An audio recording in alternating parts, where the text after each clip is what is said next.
নিরাপদ সফরের দোয়া চাই। ঢাকা হচ্ছে আমাদের কর্মস্থল। আমরা কর্মস্থলে ফিরে যাচ্ছি গ্রাম থেকে। আমরা সবসময় ঢাকাতেই থাকা হয়, কারণ নিজেদের কর্মের তাগিদে বাড়ি ছেড়ে যেতে মনে চায় না, তবুও যেতে হয়, কি করার। কর্মস্থল তো ঢাকায়। আবার ফিরে যাচ্ছে সেই যানজটের শহর, যানজটের নগরী, যেখানে 10 মিনিটের রাস্তা যেতে 2 ঘন্টা লাগে, যেখানে শুধু হর্নের শব্দ, গাড়ি ঘোড়ার যানজট, মানুষের চিল্লাচিল্লি, হাহাকার, আরও কত কিছু। সেই শহরে ফিরে যাচ্ছি আবার। মন যেতে চায় না, তবুও যেতে হয়।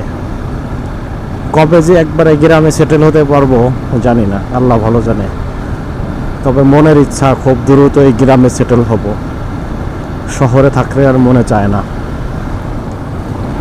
আল্লাহ হাফেজ, ভালো থাকবেন।